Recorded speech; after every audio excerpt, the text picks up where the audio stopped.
समजा जे पण अनाथ आश्रम आहेत की खरंच हॅट्स ऑफ आहे त्या संस्थेला. आपण म्हणतो की त्यांना पैसे मिळतात, डोनेशन मिळतं.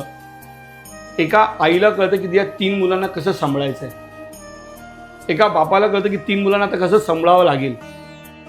त्या घराला बापाला कळतं की कसं सांभाळावं लागेल, त्या आईला कळतं कसं सांभाळावं लागेल. मुलं लहान असतात तरी आईवडिलांना त्रास असतो, मुलं मोठी झाली तरी आईवडिलांना त्रास असतो.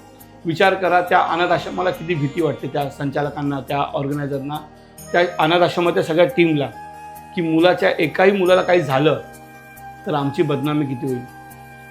लहान बाळ त्याची काळजी घ्यायची आहे. आणि माझ्या आयुष्यातले मी अनेक अनाथ आश्रमात जातो, पण ह्या व्हिडिओचा भाग नक्कीच जास्त हायलाईट करा. गोव्याचं वृंदावन अनाथ आश्रम चॅरिटेबल ट्रस्ट आहे, म्हणजे स्वप्नील दादा आणि ताई आहेत. आज एक 100 मुलांची मायमाऊली येते. त्या मुलांना इतकी काळजी घेतात ना, ते शब्दात सांगू शकत नाही. एका लेकरासारखं 100 मुलांचं रोज सकाळी उठणं, त्यांना आंघोळ घालणं, त्यांना शाळेत सोडणं, त्यांना घेऊन येणं, दुपारचा नाश्ता, रात्रीचं जेवण, परत झोपवणं, त्यांना लागले का त्यांना विचारणं, त्यांची काळजी घेणं.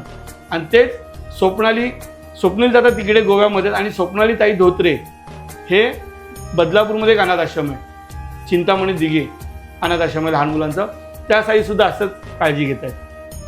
म्हणजे प्रणाम आहे. आज आपल्या चालू कार्यक्रमात त्यांची आठवण आली मला की दादा ताई तुम्ही ज्या पद्धतीने लहान मुलांची काळजी घेताय ना, ह्याला शब्द नाही आहे. आणि त्या आश्रमात मी जाऊन भेट देतो.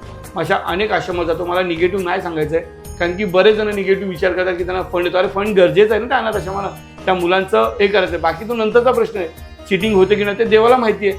पण मी जे डोळ्याने पाहिलं आहे की चिटिंग होत नाही. अनेक अनाथ आश्रमामध्ये मदतीची गरज आहे, आणि जिथं चुकं होत असेल तर तिथं नक्कीच लोकांनी ते समोर मांडावं.